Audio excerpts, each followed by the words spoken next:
Welcome to The Front Porch, a program dedicated to turning back the pages of time and discovering the rich history and culture of our Northeast Georgia area. Join us now with your host, local historian and writer Bobby Watson, and this week's special guest. Hello again, everyone, and welcome again to The Front Porch. Today is a very, very special day for us here. I have a very special guest, Noah Stevens. Noah, welcome to The Front Porch. I appreciate that. Listen, I want you to know that you have a distinction here on The Front Porch, because up until today, all of us guys here on The Front Porch have been old men.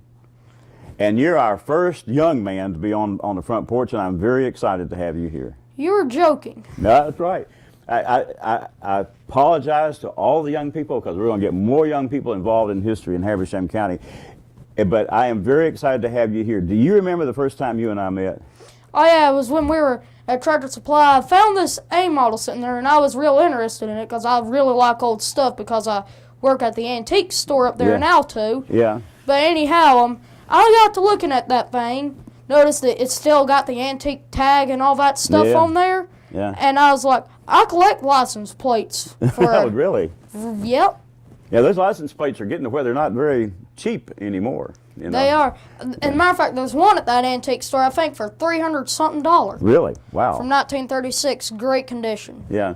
Well, yeah, I remember walking out of the store, and I look over there, and I see you and your granddad looking at my car. Yeah. And do you know what I thought to myself? I said, I am always excited to have people looking at my old car. And because that's one reason. There's several reasons I have the old car, but there's one reason I like to drive it around. It's because I like for people to talk about it, because it kind of generates conversation.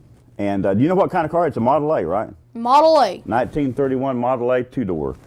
And we went for a ride in it too, didn't we? Yeah, we rode around to where it was at Metro PCS and then back to Tractor. Just took around the parking lot. But I'm going to tell you, first time we get together, I'm going to take you on a longer ride in that car. Really? Yeah, I'm going to do that. We're going to take a look. I took Larry, our producer here. We went in. We had a great time pedaling around that car. That car is just like it was back in 1931. Really? Yeah, just like it was. But I was so excited to meet you because you told me then that you were interested in history, and I'm always excited to find anybody that's interested in history, especially a young person. To be honest with you, other than you, there's probably no one that likes history more than me, because, hey, I collect these antique bottles and really? Yep, and I also have this real, I have a lot of stuff that's collectible, you know. Yeah. What are some of the things that you've got? I'd be very interested. I know you work, didn't you say you work for an antique store? I do. I work up there at Alto, and they have some real good stuff. And I challenge people to go up there and go to that antique store, you know. Yeah. I like people to go up there and What kind of things do they have in there? Oh, they have old coins. Matter of fact, I don't know if you'll believe this or not, but they actually have coins from the BC period and the AD back in the Roman time. That far back, and they're authentic.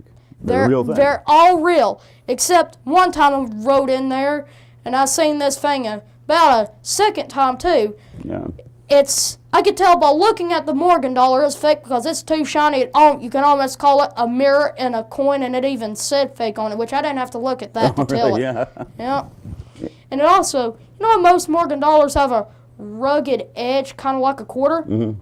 Well, this one's edges was like a nickel. Really? Yep. You could tell it wasn't fake by that. Yeah, that's right. Well, that's interesting. Well, of all the things that you have, what is your most valued artifact? My most valued? Yeah, the one that you like the most. One that you think is your biggest, the one you think is the best one. Honestly, my World War II, August 16th, 1943, Silver Star. Really? Yep. Well, that's interesting. You mentioned to me before, too, that you had a shark's tooth. Is that right? I do. And where did you get that? Well, Bruce Hartness gave me one of those. He did? Yeah. Well, now, I know you probably have visited with Bruce because Bruce has all kinds of artifacts, doesn't he? Especially in Native American artifacts. You've been there. Tell us what he has. Oh, he has all sorts of stuff. Megalodon tooths, arrowheads. an old jukebox back from the 50s, I believe. Yeah. I mean, it has all sorts of stuff. I mean, he almost has just enough to where, good Lord, I don't know. Yeah, it's a lot of stuff. I've watched them open up. To me, it's kind of amazing because just looking at a couple of racks to me would be a great collection. And all of a sudden you realize that he has even more than that. And he told me that this is only a small part of what they actually have put away.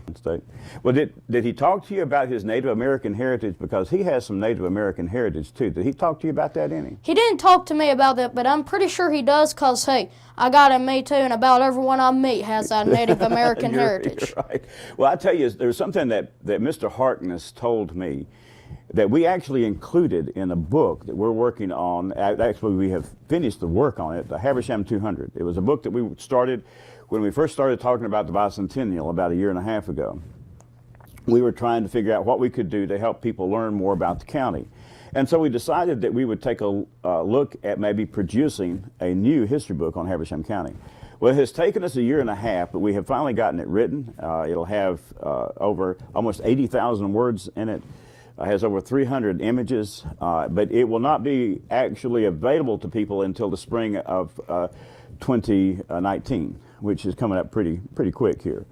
And but Mr. Harkness told me something that was very, very interesting about his Native American history, because what tribe do you normally think about in Northeast Georgia? The Indians being Cherokee, right? Most people are Cherokee, and I have a Cherokee heritage. My grandmother was a third Cherokee, or my grandfather, great-grandfather, had part Cherokee.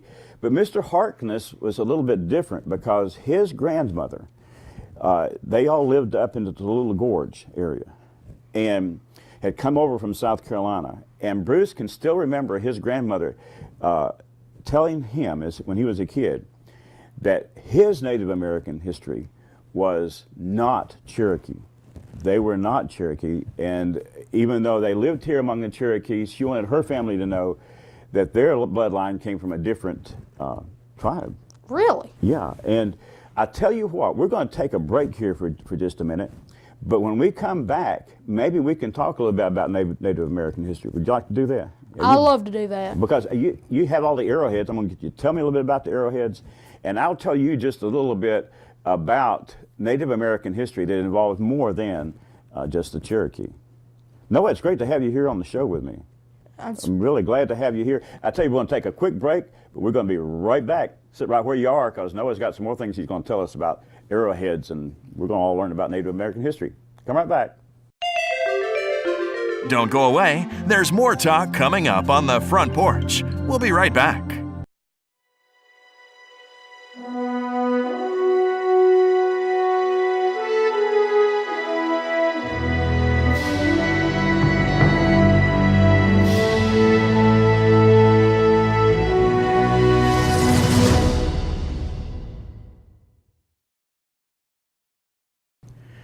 Well, welcome back, everyone. We're having a great time talking with Noah here. Noah, I didn't ask you a while ago, but I should have. Where do you go to school? I go to Hilliard-Wilbanks. How do you like going to Hilliard-Wilbanks Middle School? I enjoy it. I mean, it's the only school in the whole United States that has a Congressional Medal of Honor in it from when Wilbanks won it. That's right, and maybe one of the only middle schools, at least that I know of, that has an airplane in the lobby. Exactly. What was the airplane? I've gone in there before and seen this. I've seen the airplane that's hanging in the lobby. Why do they have that airplane in there? It is to represent Hilliard-Wilbanks' plane that he actually flown. Oh, and so he was a Medal of Honor recipient. Medal of Honor recipient. I'm proud to hear you say recipient. I think they must talk about that, because it was not something that you win. It's something that they gave to him because of his valor and his service. And which war was he in? He was in the Vietnam War. He was in Vietnam. And do you know about what happened there that took his life, that made him such a hero? Well, what he done was there was a little bit of soldiers going here. They were out there on the battlefield, and they were just about that close to being killed by these bombers and all that, and all these squadron of planes coming through. Yeah. Anyhow, Wilbanks grabs his rifle that is sitting there, shoots at him, and this is just this one small, tiny plane just sitting there. Yeah. And anyway, he starts shooting over there, and these planes go over and gets them to not necessarily shoot them down, but they shoot on him instead of shooting at them soldiers. Yeah. So he actually got shot down, and believe it or not, he was laying dead beside 2 Vietnam soldiers. How about that? Well, I tell you, I know a little bit about that, Noah, and I thought it was just fascinating because, number one, that airplane he was flying was a Cessna 150. Now, if you know anything about airplanes, like the one that's hanging there in your school, it's one of the old tail dragger Cessna 150s. And it was just one single pilot with pilot. He was in the Air Force, a captain in the Air Force. And he was a spotter. And so he would be the one who would go, now today you have satellites and all kind of things that would show them where all these things are, but in those days they didn't have that. So if they wanted to find out what was happening to the enemy or where the enemy was, there was only one way to do it, and that was to get someone who was brave enough to take one of these small little airplanes that was undefended, which meant that there's no guns on the plane or anything. The only gun he had was, you told me about it, was a rifle, right? He had a rifle in his cockpit there with him. And you had a big group of South Vietnamese soldiers and some of our advisors that I think were in, I don't remember if it was a rice field, but anyway, a big open field. What they did not know was that the Viet Cong were up on the ridge trying to, getting ready to invade them. So when he took the plane up there, he saw that he called back support from our Air Force. So our airplanes would go in and get the Viet Cong.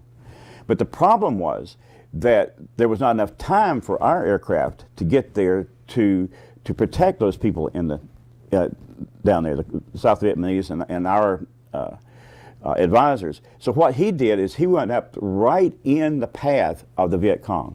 Went right in it 3 times he went around. And all he could do is take his gun and shoot his gun. But what it did was it caused those people not to shoot the ones down in the valley, number one. Number two, it gave more time for the real Air Force bombers to come in and actually take out the Viet Cong. So what he did is made 3 trips around. The first one, he shot. Did the second one, shot. Third one, on the third one, they were able to get him, and he crashed his plane. And it, like you just mentioned, it ended up landing down there near where the Viet Cong were. So by him losing his life, it is estimated that he saved hundreds of South Vietnamese who are our allies and our ones we were helping to support. So that's the reason he was a real hero. And so your nickname over there is what? The Hilliard-Wilbanks Patriots? Yeah, that's what they call us. Yeah. Well, what about you've seen the painting there in the gym, the mural, which I think is just fantastic. So I think to be a history buff like you are, I think you're in the right school, going to Hilliard-Wilbanks Middle School. Appreciate it. I'm very, very glad that you were there. Listen, a while ago we were talking about arrowheads and how interested you were in arrowheads, and we talked a little bit about Mr. Harkness, who was generous enough to let you look at his collection, and even more generous. And I'll tell you, I've looked at that collection a few times myself. He has never given me one arrowhead. He gave you how many? Oh, there's no telling how many he gave me. Yeah, well, I'm going to be anxious to see those because I think he probably knew he was putting them into good hands, Noah, when he gave them to you. Tell us a little bit about those arrowheads. What's your favorite one of those? To be honest with you, my favorite arrowhead has got to be this one that's made out of just magma. And it's just the reason why it's so hard to find these, especially here, is they were made out west where volcanoes was. Right, yeah. And anyhow, these things are very valuable arrowheads. Yeah. Got a lot of good stuff to it, and it also holds the history of how we lived back then, because that was your bow and arrow when you lived back then. That's right. And it's also kind of interesting, too, because you just mentioned that they came from where? Out west, right? And where did it end up? Somewhere here. Now, there's a good chance. I'm not an archaeologist, and I've really not been out looking for arrowheads, and I've not been able to be in battlefields where I've been able to find musket, mini balls from the musket of the Civil War era, and etc. But I do know that they have found here in our area of northeast Georgia arrowheads and artifacts that really come from up north, or in some cases out west. So we realized that we were on a trade route here that probably pre-existed, may have even pre-existed white settlers coming into the continent at all. And so those things got left here even though they originated in other places, which meant there was a great economy going on in northeast Georgia even before people, Europeans started coming into this area. Do you know who the first European was to come into northeast Georgia? I believe it was Mr. De Soto, I believe. De Soto, yeah. He had, there's a little bit of a misnomer here. That's something I learned in the book. Because De Soto was, we talk about it, if you read the history of Habersham County, it'll always say De Soto was the first European to come through here. In fact, we have a De Soto hotel. It used to have a De Soto hotel. We have a De Soto building up in Clarksville. And he actually never came to Habersham County. Really? So I'll tell you what, in just a minute, we're going to take another break, but just a minute, I will tell you that story of why we know that De Soto never actually came to Habersham County. All righty. News break. Here but I'll tell you that story in just a minute. Listen, thanks for sticking around. I hope you're enjoying talking with Noah. Noah, I'm sure glad you came because I'm enjoying talking with you. It's great to have a youthful perspective on history. But you stick with us. Come right back. We're going to be here in just a minute. Don't go away. There's more talk coming up on the front porch. We'll be right back.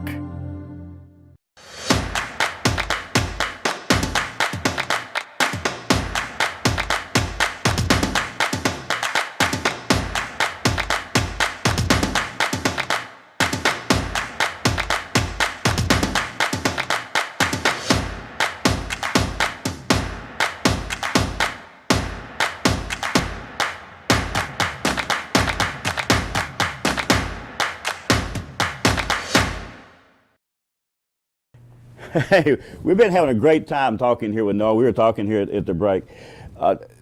Noah, I am so excited to have young people involved in history. And I hope that this is just a start of some of the kids, both at Hilliard and the other middle schools and the high school, being involved in the front porch and talking to us about history, because I would love to get you guys interested. And I understand that you're like a weather reporter, is that right? Yeah, I am at my school. Really? Do you like weather?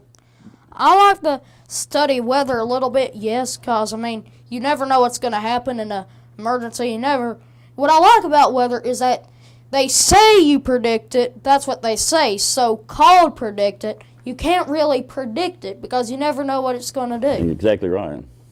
It's interesting to me. I watch the weather, and tomorrow, 60% chance of rain and, wind, and all of a sudden it gets to tomorrow, and the sun is coming out, and then they'll say the sun's coming out tomorrow, very little chance of rain, and we get a snowstorm. So you never know. But you and I were talking about De Soto, and there's a lot of things that get put into history that are really not researched, or at least they were not researched back 100 years ago. We didn't have the means of going online to internet, and didn't have all these colleges and universities doing all these studies. So it had become common knowledge that one of the first Europeans to come through Habersham County, and sometimes people would actually try to detail it, was De Soto and his expedition from Spain. And that would have been in the mid-1500s. I'm not positive the year. I think it's like 1540, sometime in the 1500s. And we know now, though, because he made a very detailed journal of his travels. And so historians, especially in the past 30 years, have actually followed based on different descriptions that he made in his journals. And so if you look online now, you can see that De Soto's journey did take him through middle Georgia. It took him through about Augusta. He went into South Carolina, circled back up through the mountains, went back up into what's now Tennessee, back into the Mississippi River Valley, and it was there that De Soto actually passed away. He died, as a part of that expedition. But he bypassed this area here, and so there's been several different studies, almost none of them have them coming in this area. But there was another Spanish explorer, I can't remember his name right now, who did just a few years after that. But Noah, what I think is most interesting about is the effects of De Soto's journey through Georgia in the mid-1500s would change Native American life in Habersham County, well, in what would become Habersham County, northeast Georgia, forever. Because they introduced several things. The Indians had never seen a pig. The Indians had never seen a horse. The Indians had never seen a lot of these things that were part of that expedition. But they had never experienced European diseases, especially chickenpox. Really?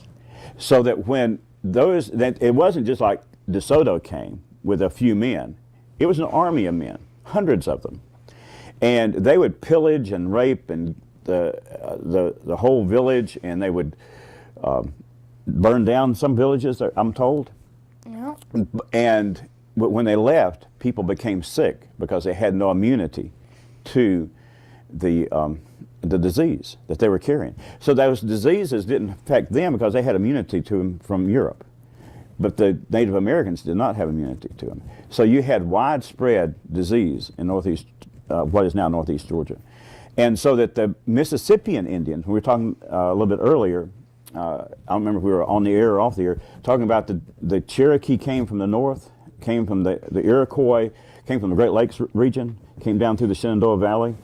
The Mississippians actually came from the south. Most Mississippian tribes identified as Creek. And the Cherokee tribes identified, the northeastern tribes identified as Cherokee. But the Cherokee were late coming in, so they didn't come in until really, for the most part, the early 1700s. And when they got here, most of the Native Americans here were gone because they had died. They died out. And so I really believe that Sequoia, you know the Sequoia River?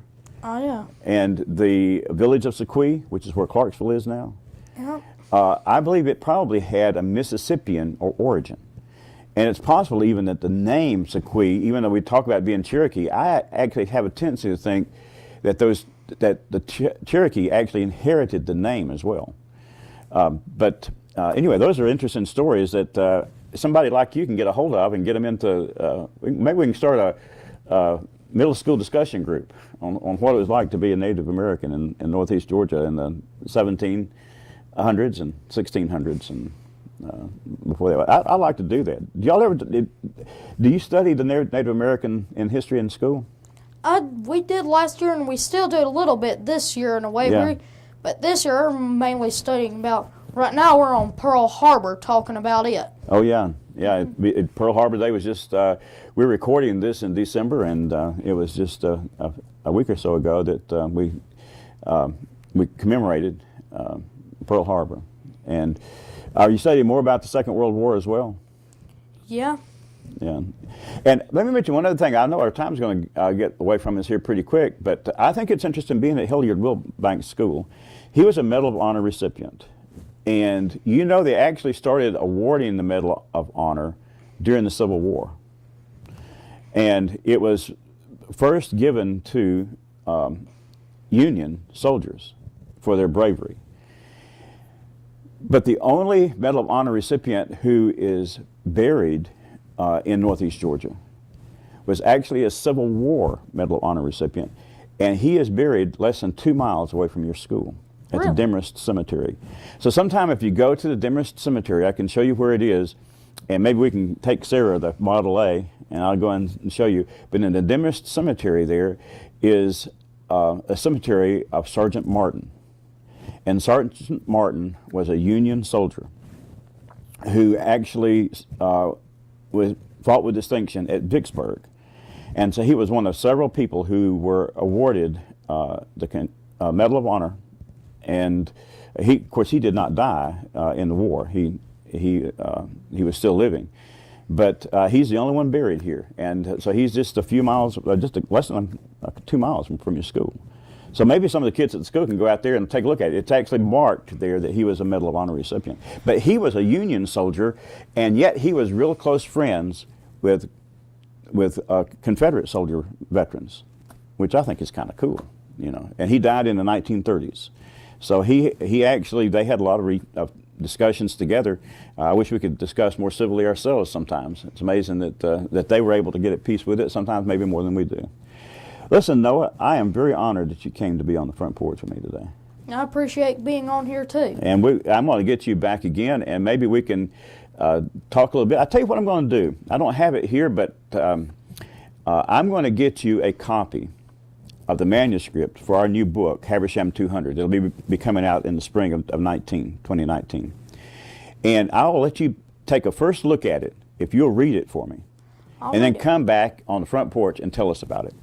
Would you do that? I love to do that. And maybe I can get that done for you, and you can do it on one of your school breaks. Don't take away from any of your school stuff. I don't want you to get in any trouble.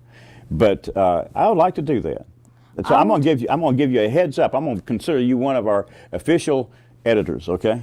So you can look at the manuscript and then come back and we'll do another episode here on the front porch and get you to tell us about it.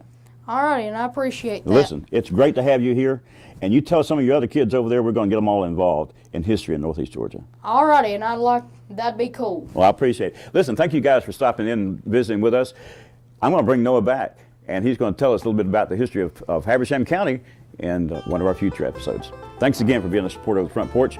You can always find this on Windstream Cable, obviously, and also on YouTube and on our YouTube channel, The Front Porch with Bobby Watson. Thanks for being here. Look forward to talking to you next time.